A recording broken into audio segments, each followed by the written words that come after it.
Olá, queridos. Eu sou a professora Ingrid, sou professora de Química e eu vim trazer para vocês os temas que mais caem no Enem. E para começarmos, nós vamos falar sobre um tema que está sendo recorrente no Enem e vocês estejam muito atentos a ele, que fala sobre interações intermoleculares. Essa questão ela caiu no Enem de 2020 e preste atenção comigo. Um princípio importante na dissolução de solutos é que semelhante dissolve semelhante. Marquem essa frase: semelhante dissolve semelhante. Isso explica, por exemplo, o açúcar se dissolver em grandes quantidades na água, ao passo que o óleo não se dissolve. Você pode perceber que a própria questão, o próprio enunciado, já está dando uma dica do que ele quer. Semelhante dissolve semelhante, ou seja, polar dissolve polar e apolar dissolve apolar. Então vamos analisar, antes da gente continuar com a questão, a gente vai analisar a estrutura desses dois compostos. O primeiro composto eu tenho a água, e eu tenho aqui na água, está até circulado aqui, OH. Eu tenho, uma hidroxila. Essa parte aqui é um grupo polar. Se você for analisar a parte de baixo, que é o açúcar, vocês vão ver vários grupamentos de hidroxilas. São vários grupos polares dentro desse composto. Então, semelhante dissolve semelhante. Nós temos nas alternativas ligações iônicas, nós temos ligações covalentes, nós temos interações íon-dipolo, ligação de hidrogênio e interações hidrofóbicas. Primeira coisa que a gente precisa entender pelo enunciado, que ele está se tratando aí de interação. Então, a gente vai focar nisso. A gente pode excluir essa parte de ligações. Então, se eu tenho um grupo polar e um outro grupo polar também, agora eu vou analisar que grupo é esse. Eu tenho oxigênio. Eu tenho oxigênio e eu tenho hidrogênio. Se eu for analisar a água, os vetores vão em direção ao elemento mais eletronegativo, que é o oxigênio. Tendo isso por princípio, eu já pego a FON, que é ligação de hidrogênio. Perceba bem que ligação de hidrogênio não tem nada a ver com ligação iônica, não tem nada a ver com ligação covalente. Ligação é ligação, interação é outra coisa. Então, nos enunciados, às vezes eles colocam dentro das alternativas todos eles misturados dessa forma. Isso é proposital, para você poder ficar na dúvida. Mas quando a gente entende essa parte de interação intermolecular sobre o papel do hidrogênio, do oxigênio, esse elemento eletronegativo, a gente entende que aí vai ser um caso de ligação de hidrogênio. Então, o que vai acontecer? Eu tenho vários grupos polares aqui e a água, ela vai interagir com todos esses grupos, inclusive com o éter, tá? Muitos alunos têm dúvidas a respeito do éter, se ele vai funcionar também como um elemento que vai ter esse tipo de interação. Não vai acontecer conforme a hidroxila, mas ele também sofre esse tipo de interação. Então, essa é uma questão coringa que cai no Enem. Sempre no Enem, isso é uma dica para você, sempre está tendo questão com esse tópico, com essa disciplina, com esse nome de interações intermoleculares, ok? Então, fica a dica aí para vocês. Próxima questão.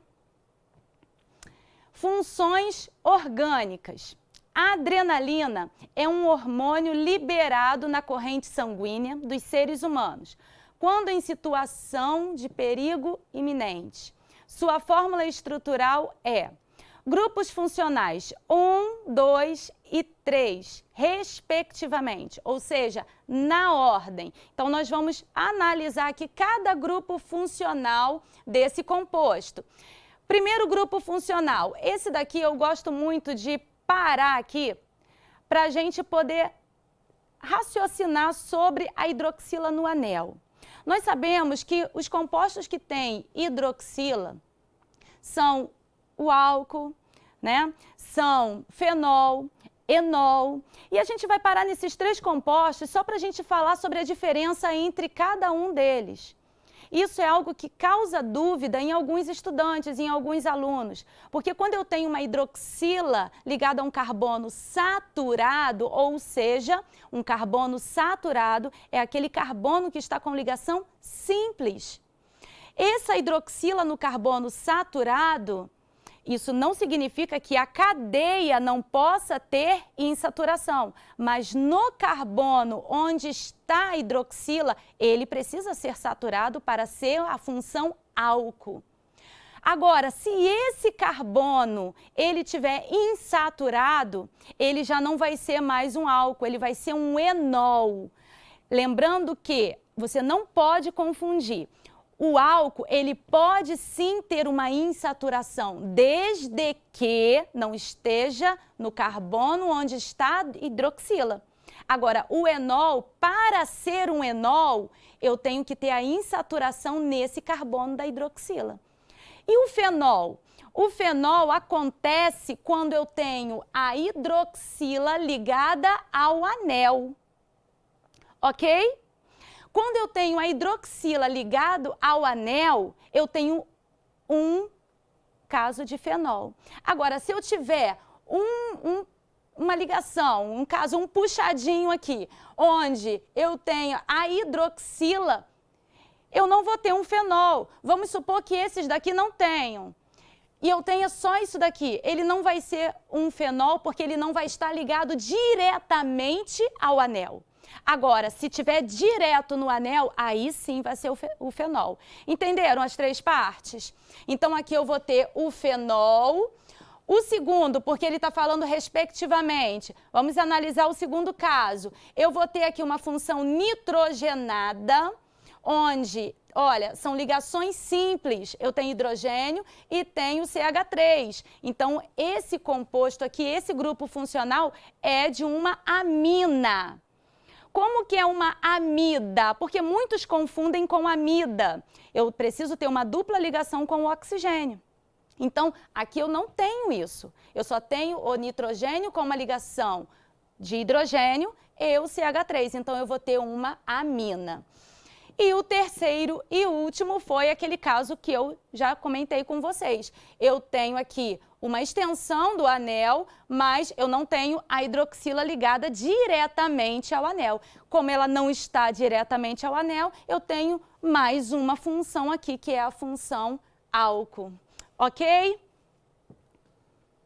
Então, aqui é a alternativa, ó, letra C. Fenol, amina e álcool. Próxima questão. Essa é uma questão de reações orgânicas. Muitos alunos têm muita dificuldade nas reações orgânicas quando a gente fala o que é um nucleófilo, o que é um eletrófilo, mas eu vou trazer para vocês hoje uma dica de como você vai reconhecer essa situação de orientação no anel. Considere as 2 moléculas abaixo. Ambas sofrerão nitração nos anéis aromáticos via substituição eletrofílica. Marquem isso aí, eletrofílica. Dentre as opções a seguir, a única que indica posições passíveis de substituição nas moléculas 1 e 2, respectivamente, pode passar. Vamos lá.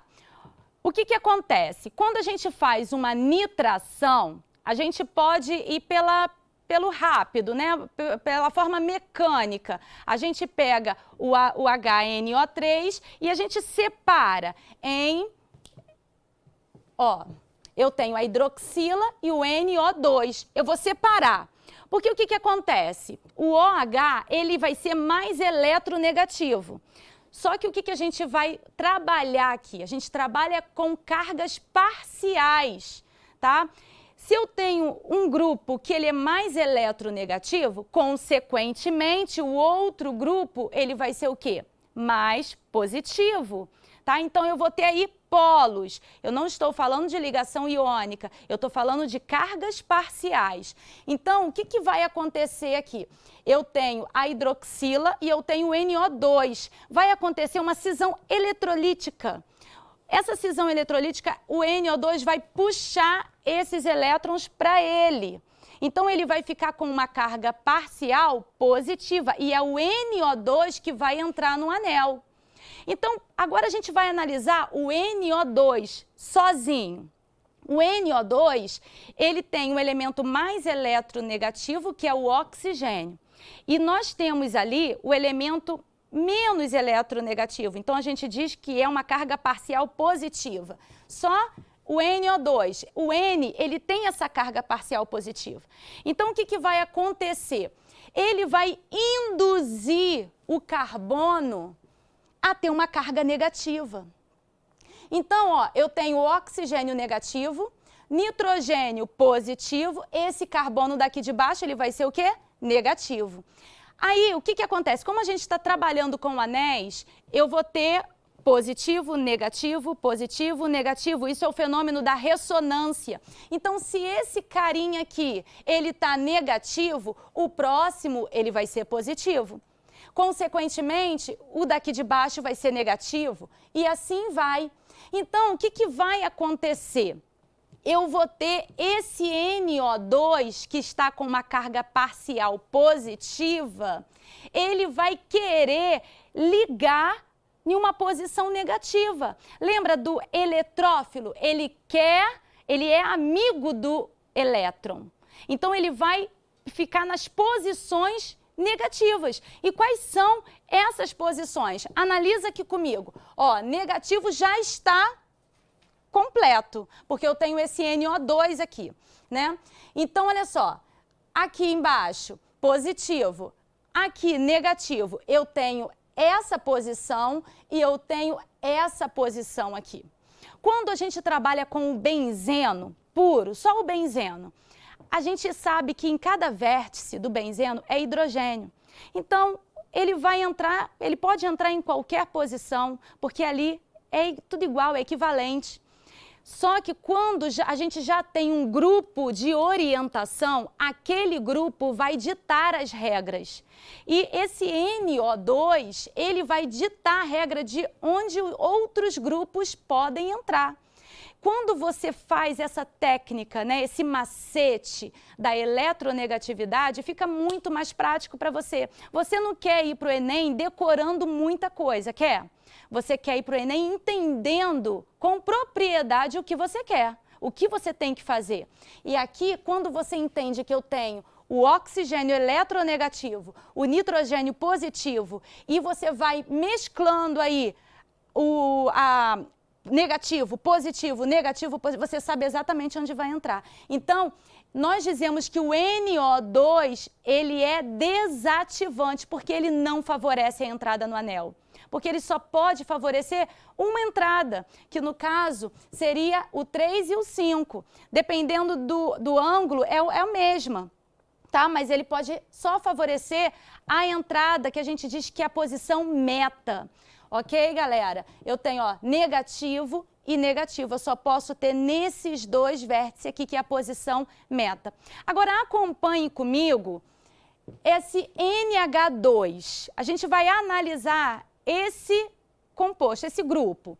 Eu tenho aqui, quem é o mais eletronegativo? É o nitrogênio ou é o hidrogênio?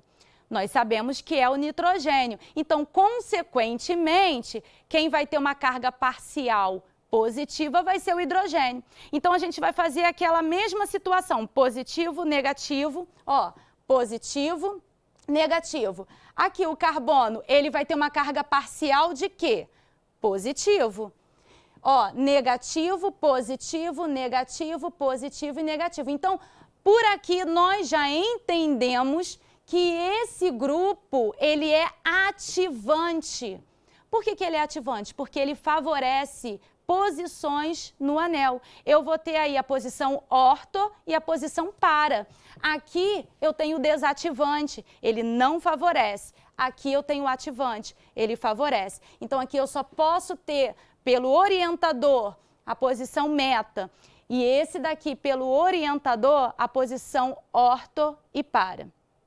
Então, se vocês forem analisar a tabela com todos os orientadores, os ativantes e os desativantes, você vai ver que os ativantes, que seria esse caso aqui, eles são todos por ligações simples. O NH2, uma amina, é de ligações simples. Mas se vocês forem analisar os desativantes, todos os grupos funcionais que são considerados os desativantes, o que entram na posição meta, eles têm insaturações. Então, aí fica mais uma dica. Então, ó, eu falei para vocês duas formas de vocês fazerem esse mecanismo aqui de reação, de vocês identificarem essa questão. Porque, às vezes, a gente fica muito tempo em uma questão só, tentando lembrar de uma tabela, mas você não vai precisar disso, porque com essa dica você já vai, ó, rapidinho, aqui pela eletronegatividade e pelas insaturações.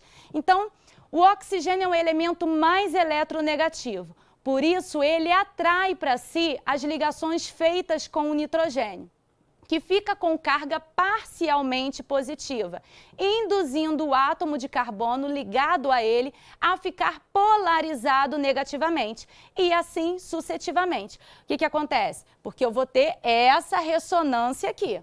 Legal! Desse modo, a posição que fica negativa é mais suscetível a uma substituição. E a posição meta, sendo ele, portanto, um desativante. Então, nós temos aí a resposta certa, né? Aqui ele falou respectivamente. Então, de 5 e 3, eu vou ter 5 e na segunda eu vou ter o 2. Então, eu vou para qual opção? Alternativa C. Muito bem, pode passar. Termoquímica. Na outra edição do Enem, nós falamos sobre energia de ligação, sobre energia de formação e hoje eu vou dar uma ênfase em lei de Hess. Sempre cai lei de Hess. Como que a gente vai trabalhar? Aqui a gente não vai trabalhar com fórmula, igual na energia de ligação, igual na energia de formação. Isso não vai acontecer. A gente vai ter equações, reações de apoio. Então, a gente tem que ficar ligado na reação principal, que é essa daqui de cima, e nos dados que ele está oferecendo, que são as reações de apoio. Olha só, é muito simples fazer isso. Às vezes se torna algo muito complicado, a gente não consegue enxergar, mas com boa vontade a gente vai ver que isso é muito fácil. Presta só atenção.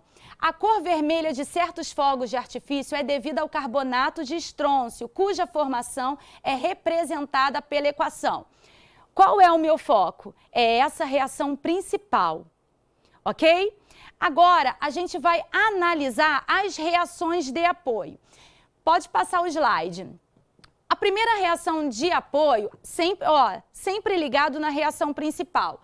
Eu tenho o estrôncio, o oxigênio e o óxido de estrôncio.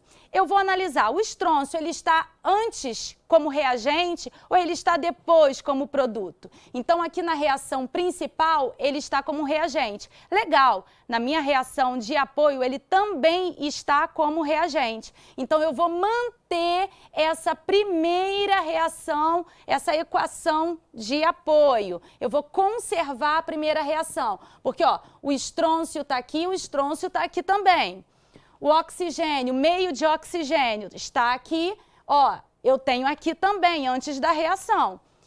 Tudo bem? Aqui eu não tenho esse produto, mas por isso que eu tenho as reações de apoio, porque a gente vai fazer cortes, ok? Para chegar na reação de apoio. Inclusive, isso é a sua prova real. Para saber se a sua reação está certa, ela tem que estar direitinho, igual à reação principal. Então, o que a gente vai fazer? Segunda reação de apoio. Eu tenho óxido de estrôncio que está... Não está. Mas olha só, a gente vai analisar se tem no mesmo lado ou se a gente vai ter que trocar o lado. Se a reação, lembrando o conceito de termoquímica, se a reação em um sentido ela for endotérmica, no sentido contrário, ela vai ser exotérmica. Então aqui eu tenho todas elas, as semi-reações, né, as reações, desculpa, elas são exotérmicas. Então olha só, o que tem nessa segunda reação que tem na reação principal também? Eu tenho, ó, o carbonato de estrôncio, eu tenho o carbonato de estrôncio. Aí eu vou pensar, os dois estão no mesmo lado? Ó, aqui na reação principal é o produto. Aqui na semi-reação, na reação de apoio, é produto também. Então, eu vou manter também, eu vou conservar essa segunda equação. Ok? Lembrando, gente, que quando a gente trabalha com lei de Hess, nem sempre aqui é o caso, está sendo, né, o caso que a gente não faz nenhum tipo de multiplicação.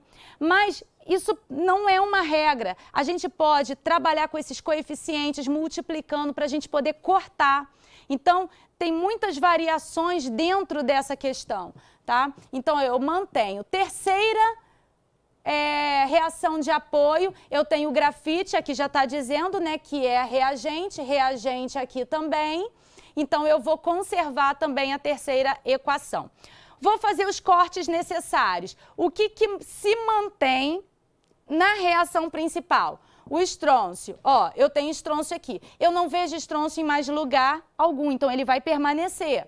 O que eu tenho repetido em todas elas, né? Ou em uma ou outra? O que eu posso fazer de corte? Eu tenho o óxido de estrôncio, que eu tenho na primeira equação, eu tenho na segunda equação também. Lembrando que eu posso cortar porque eu tenho um como reagente e outro como produto, ok? E eu tenho também o gás carbônico, eu tenho CO2 e eu vou fazer o corte. Aí a gente vai analisar aí como que vai ficar essas semi-reações, essas equações. Eu tenho estrôncio, o grafite, o O2 e o carbonato de estrôncio. Eu vou analisar para ver se está exatamente igual à reação principal, e está.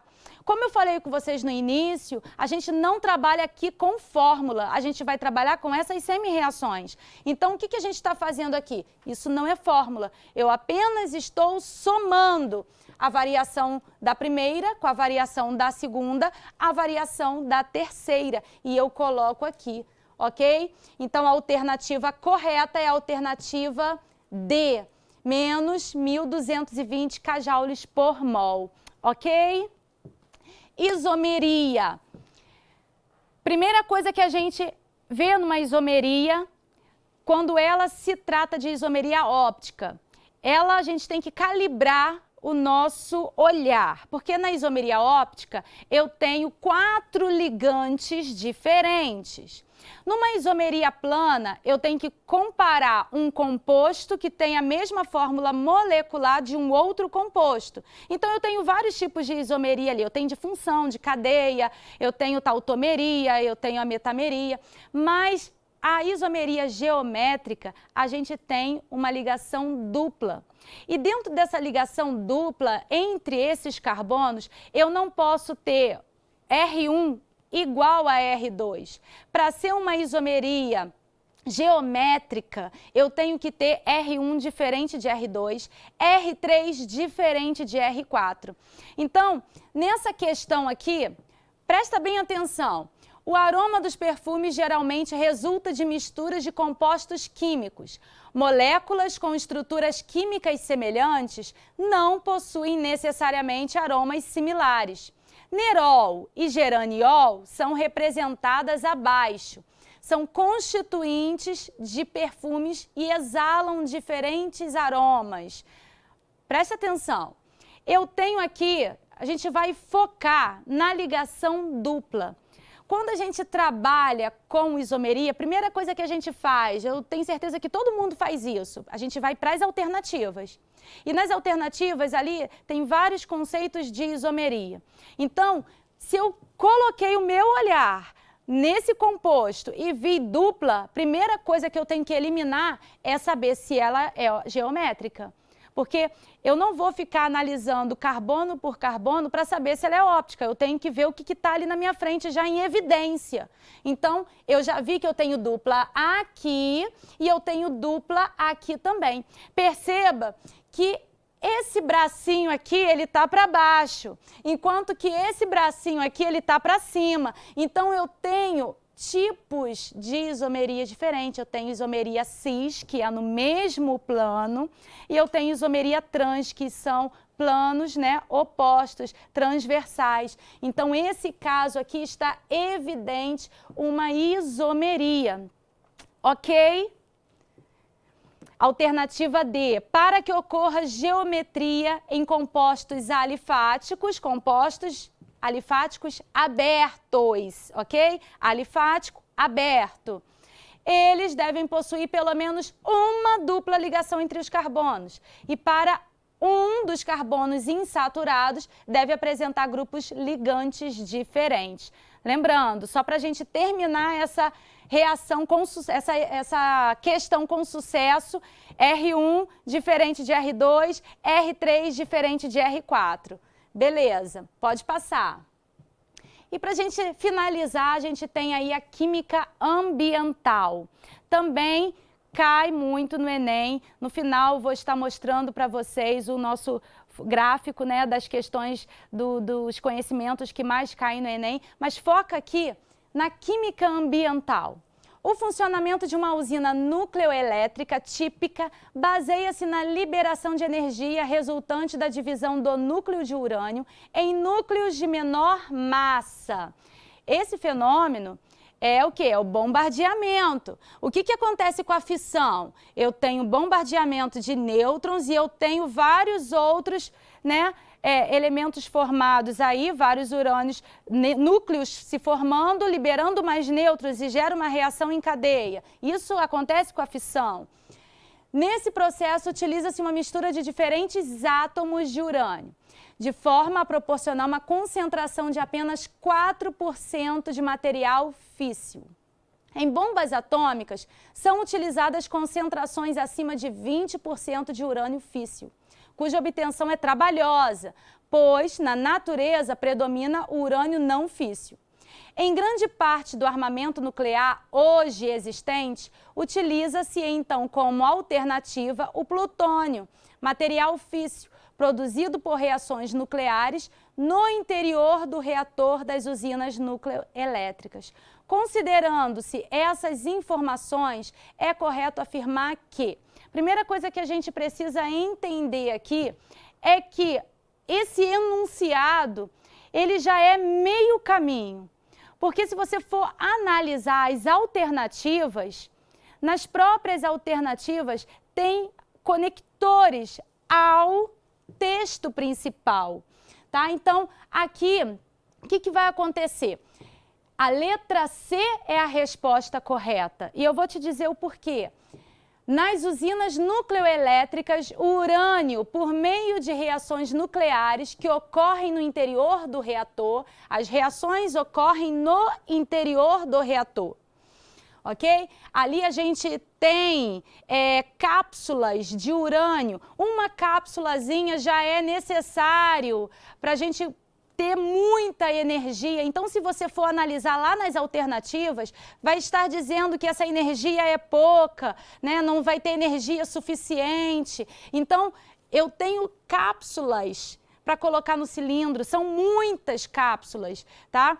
Então, ó, produz o plutônio. O plutônio, material físsil, ele sim é físsil, como o urânio é utilizado atualmente para a produção de armamento nuclear, ok? Eu espero que vocês tenham entendido bem, eu espero que a gente tenha conseguido tirar todas as dúvidas de vocês e eu quero convidar aqui a minha parceira, a professora Lídia, e a gente vai estar mostrando para vocês os conteúdos que são mais pedidos no Enem. Boa tarde, eu sou a professora Lígia, também sou professora de Química. A gente está aqui hoje para explicar para vocês as questões que mais caem no Enem. E aí a professora Ingrid trouxe esse gráfico que mostra para a gente quais são as questões que mais caíram nos últimos anos nas provas do Enem, né? Isso, inclusive a primeira questão que a gente falou aqui foi a de interações intermoleculares, ó, 11,7%, seguido de estequiometria, ó, 10,1% de reações orgânicas. Aí, ó, a professora Lídia vai estar falando de eletroquímica, 7,8%. Estequiometria também, 10,9%, que é a parte que eu vou falar. Isso. Ó, termoquímica, as outras, elas caem menos, mas não significa que elas não caem. Sim. Elas caem também. Mas a gente sabendo que o que vem, né, acontecendo no Enem do passado, né, no ano passado, ano retrasado, a gente já tem uma ideia, uma perspectiva para o próximo Enem, tá? Então eu vou deixar vocês com a professora Lídia. Obrigada. Muito obrigada. Então vamos lá. Então a parte que a professora Ingrid não abordou ficou para mim. Então a gente vai começar falando de eletroquímica. Eletroquímica é um dos temas que mais caem, né?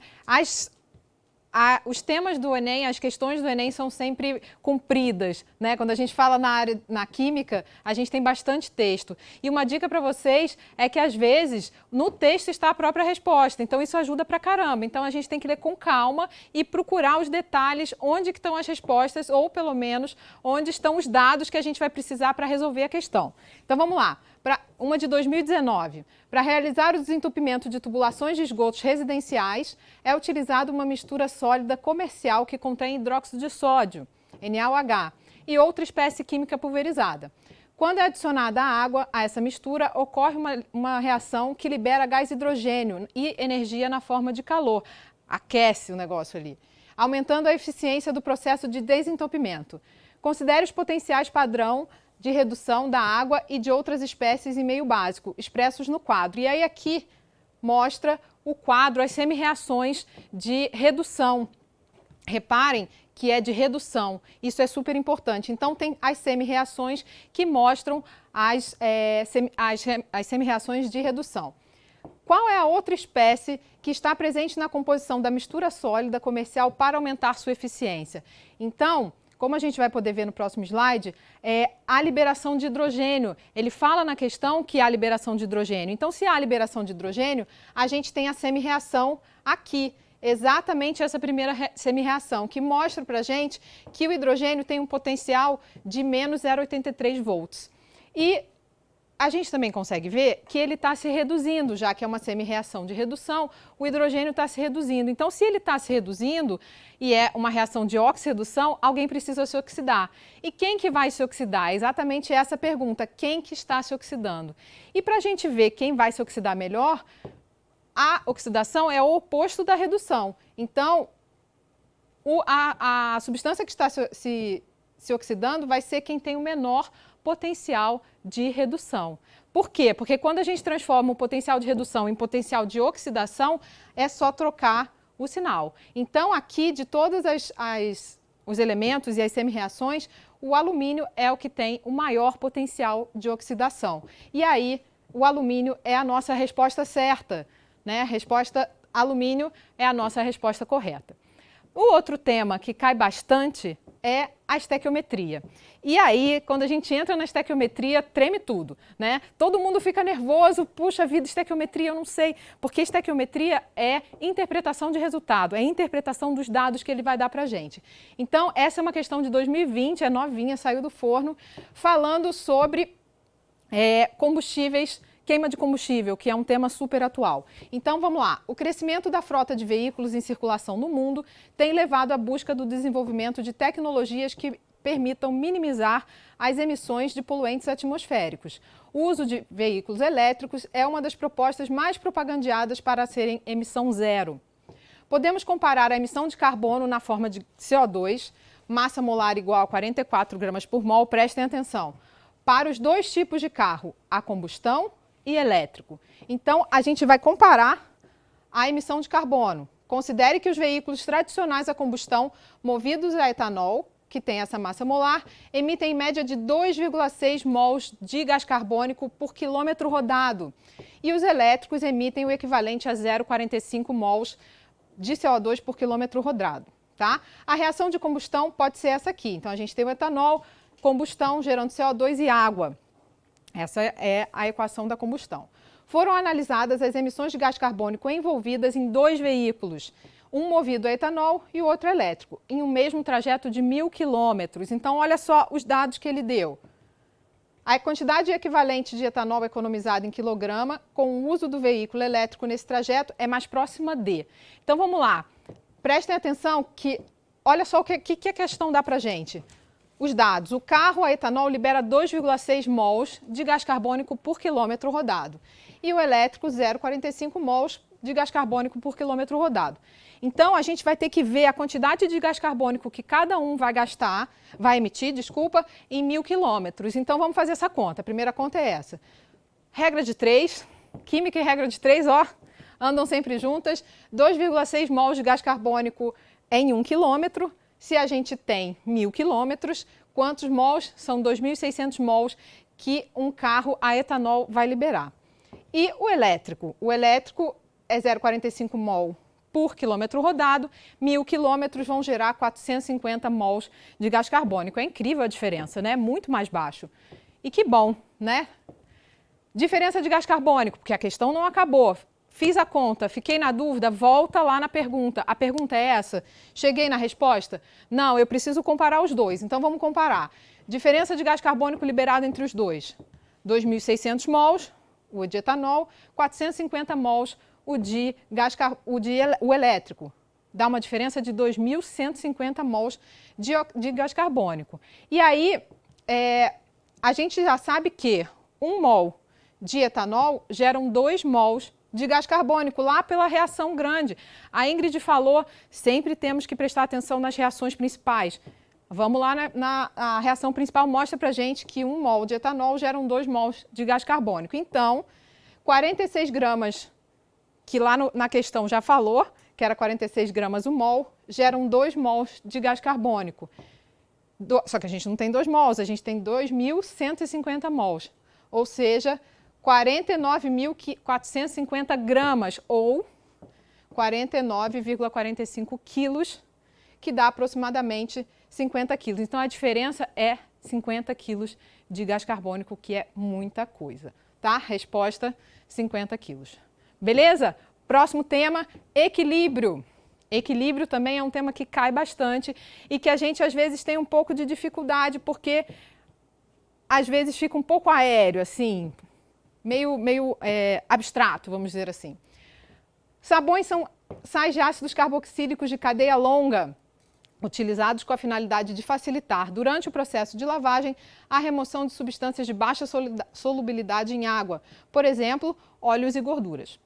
A figura a seguir apresenta a estrutura de uma molécula de sabão, um ácido carboxílico na forma de sal, com cadeia longa.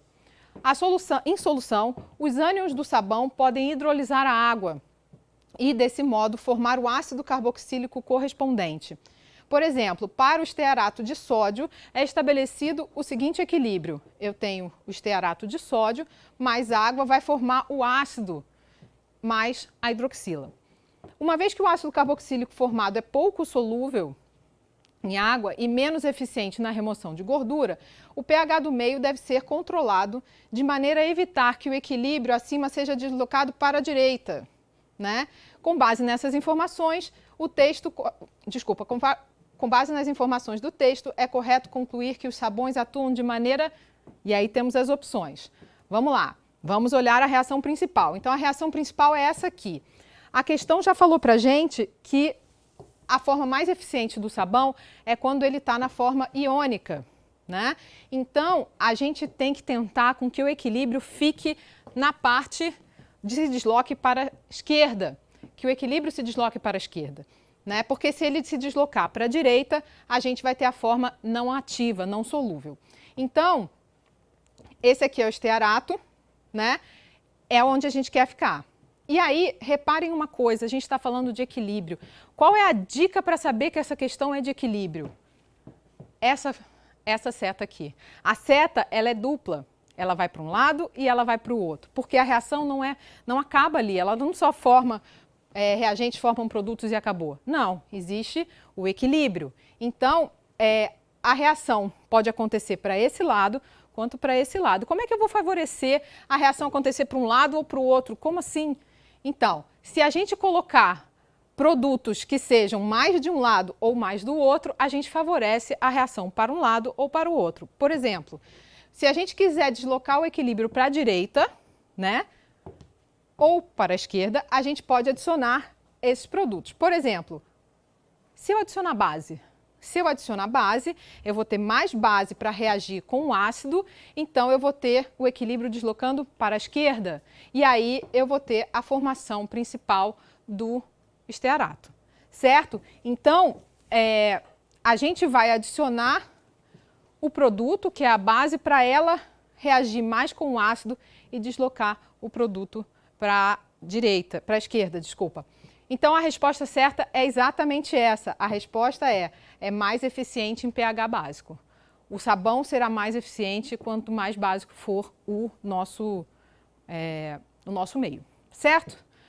Próximo assunto é soluções. Soluções também fazem a gente tremer na base porque sempre conta, né? Mas normalmente a matemática não é tão difícil. Então vamos lá para vocês verem, é a interpretação.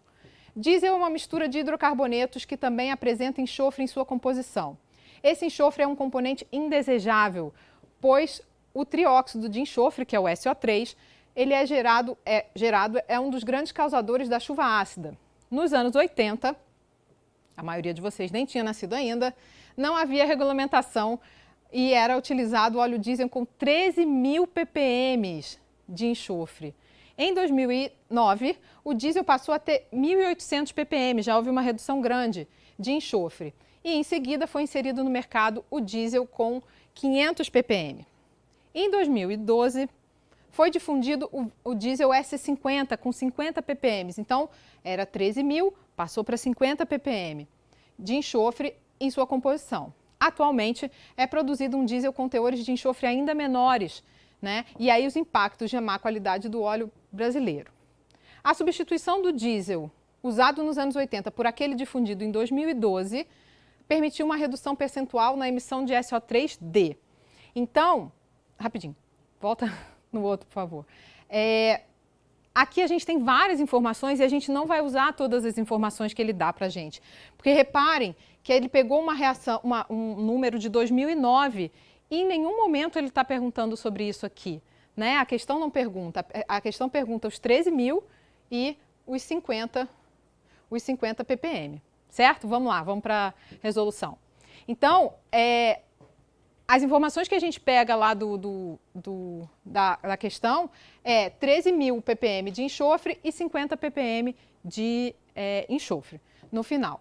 Então, a gente tem 13.000 menos 50 dá 12.950 ppm de redução, que é bem expressivo, né, de enxofre. E aí a gente tem duas maneiras de resolver. Existem pessoas que gostam de resolver por regra de 3. Existem pessoas que gostam de resolver por fórmula. Então, eu apresentei as duas opções aqui.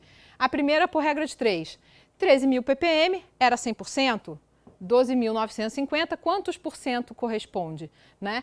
E aí a gente tem aí 99,6% de redução, né, desse valor. A gente pode fazer de outra forma, pega simplesmente quanto ficou agora, a redução foi de 12.950, divide por 13.000 e multiplica por 100. A gente também tem os 99,6. Tanto faz o jeito que a gente vai chegar, qual a matemática que a gente vai usar, no final das contas elas são iguais, né? Pode fazer de um jeito ou do outro, o importante é a gente chegar aí numa redução de 99,6. O planeta agradece porque realmente é muito enxofre. Vamos lá. Para terminar, o último assunto que eu trago para vocês é tabela periódica. Nos últimos anos tem caído bastante sobre tabela periódica e eu trouxe aí uma questão de 2018 do Enem. Então, primeiro vamos contar a história, né? Na mitologia grega, Nióbia era filha de Tântalo, dois personagens conhecidos pelo sofrimento. O elemento químico do número atômico Z igual a 41 tem propriedades químicas e físicas tão parecidas quanto as do elemento de número atômico 73, que chegaram a ser confundidos. Apesar de ser muito diferente o número atômico, esses elementos foram confundidos. Por isso, em homenagem a esses dois personagens da mitologia grega, foi conferido a esses elementos os nomes de Nióbio, Z41, e Tântalo, Z73. Esses dois elementos químicos adquiriram uma grande importância econômica na metalurgia, na produção de supercondutores e em outras aplicações na indústria de ponta, exatamente pelas propriedades físicas e químicas comuns aos dois. A importância econômica, aí a pergunta, a importância econômica e tecnológica desses elementos, pela similaridade de suas propriedades físicas, deve-se a... Vamos lá. É uma questão que está falando de elementos, está falando de número atômico, então a gente está falando de tabela periódica, né? Tabela periódica, a gente precisa da tabela periódica. Ninguém precisa decorar tabela periódica. Ela vai estar lá disponível para a gente consultar, né? Então, aqui são as opções e a gente fica, meu Deus, caramba, o que será? Pega a tabela periódica, vamos lá, vamos na tabela periódica.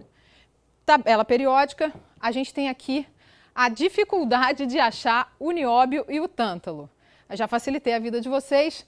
Aqui está o nióbio e o tântalo. Não à toa, eles estão no mesmo grupo. A gente chamava de família e agora a gente chama de grupo. Então, eles estão no mesmo grupo. E a gente sabe que as mesmas famílias ou os mesmos grupos têm características, propriedades físicas e químicas similares, né? Não à toa estão no mesmo grupo. Quem está no mesmo período também, mas no caso eles dois estão no mesmo grupo, no grupo 5, ou na antiga família 5B. E aí, por isso, eles têm essas características similares. Próximo, por favor. Então, tem várias opções, mas a letra certa é a letra C, porque eles pertencem ao mesmo grupo da tabela periódica. Aqui a gente tinha várias opções. Tínhamos o fato deles terem elétrons no subnível F, assim como toda a série de lantanídeos e actinídeos também tem, e não necessariamente eles são tão parecidos assim, certo? Então não seria uma opção possível. Serem elementos de transição interna, por favor, volta para a tabela periódica para eu mostrar para eles. Que seriam esses aqui. Imagina se todos esses tivessem exatamente as mesmas propriedades, aí seria todo mundo muito parecido, isso não acontece tanto. Tem similaridades, mas não tanto, então não seria a letra B. Obrigada. Terem seus elétrons mais externos no níveis 4 e 5, respectivamente, também não faz eles serem tão parecidos, na verdade isso tem mais a ver com o período e a família, e estarem localizados na família dos alcalinos terrosos e alcalinos, respectivamente. Eles não se encontram nessas famílias. A família dos alcalinos e os alcalinos terrosos são, respectivamente, o grupo 1 e o grupo 2. Tá bom? Então, era isso que eu queria passar para vocês. A gente termina a nossa aula. Bom Enem para vocês e até a próxima.